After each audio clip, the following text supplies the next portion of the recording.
भारत की वायुसेना और थल सेना के बहुत सारे जवान और अफसरों ने जो शौर्य का प्रतीक पूरे विश्व के आगे आतंकवाद के खिलाफ होकर दिखाया है, उसके सम्मान में कांग्रेस पार्टी पूरे देश के अंदर ये जय हिंद सभा आयोजित कर रही है। और हम इस जय हिंद सभा के माध्यम से हमारे सैन्य बलों के जो पराक्रम है उसका, उनके साहस को और आगे बढ़ाने को, मनोबल उनका और ऊंचा करने के लिए कांग्रेस पार्टी कटिबद्ध है। और शिमला के अंदर ये खास तौर पर इसलिए भी ज़रूरी है कि यहाँ पर 1971 में जो शिमला एग्रीमेंट हुआ था और किस तरीके से यहाँ सरेंडर कराया गया था, जिस तरीके से इंदिरा गांधी जी तत्कालीन प्रधानमंत्री ने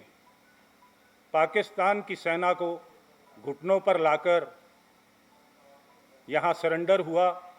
और पाकिस्तान ने माफ़ी मांगी, इसलिए शिमला के अंदर ये जय हिंद सभा और भी महत्वपूर्ण है। और आज ये बताना भी बहुत ज़रूरी है देश को कि जिस तरीके से हमारे जांबाज सैनिकों ने इस पाकिस्तान को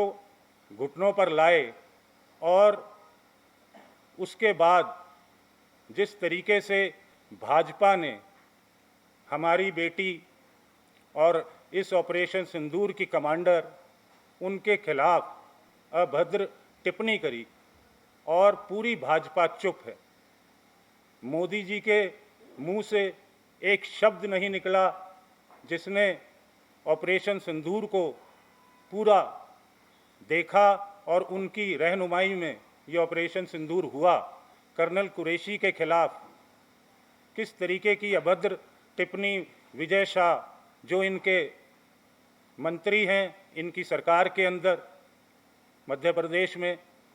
और आज तक भाजपा उनके ऊपर कोई कार्रवाई नहीं कर पाई। ये दर्शाता है कि किस तरीके का दोगलापन इस भाजपा के अंदर आ चुका है कि देश के सम्मान में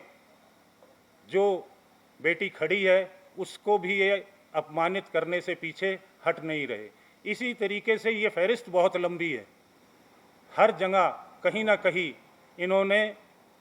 आतंकवाद के माध्यम से इस देश की बेटियों को और हमारे सैन्य बल के साथियों को कहीं ना कहीं नीचा दिखाने का काम इस पार्टी ने किया है। आज देश जानना चाहता है कि जो सीज फायर हुआ वो किन बिंदुओं पे हुआ और इसमें अमेरिका के राष्ट्रपति डोनाल्ड ट्रंप की क्या भूमिका है। आज तक ना तो हमारे प्रधानमंत्री जी ने इस पर कोई बात करी, ना हमारे रक्षा मंत्री जी ने इस पर कोई बात करी। ये चुप्पी किस लिए है? देश को क्या ये हक नहीं कि किन बिंदुओं पर सीज फायर हुआ है? ये सब चीज़ें जो आज हो रही हैं ये देश के लिए, आने वाली पीढ़ी के लिए कोई अच्छी बात नहीं है। और कांग्रेस पार्टी आज जिस तरीके से विपक्ष में है और इस ऑपरेशन सिंदूर में आप सब ने देखा होगा कि किस तरीके से ऑपरेशन सिंदूर के लिए कांग्रेस पार्टी ने पूरा विपक्ष को साथ लेकर उनका साथ दिया और पूरे देश के अंदर सैन्य व जितने हमारी पूरी जनता को ये सचेत किया कि विपक्ष हमेशा देश की सुरक्षा के साथ है। आज तक एक बात और मैं कहूँगा, आज तक पहलगाम के जो वहाँ शहीद हुए लोग उनकी इंक्वायरी का आज तक कोई अता पता नहीं है। क्या देश के रक्षा मंत्री, देश के प्रधानमंत्री की जिम्मेवारी नहीं बनती कि जो पहलगाम में हुआ वो क्यों हुआ और उसके आरोपियों के ऊपर क्या कार्रवाई हो रही है? सिवाय इस देश के आगे, इस देश की जनता के आगे झूठ परोसने के अलावा और कोई काम ये भाजपा की सरकार और हमारे प्रधानमंत्री जी बिल्कुल विफल और आने वाले समय में कांग्रेस पार्टी कटिबद्ध है कि इस आतंकवाद के खिलाफ हमेशा जब भी ज़रूरत पड़ेगी, चाहे हम पक्ष में हों चाहे हम विपक्ष में हों, हमेशा जिस तरीके से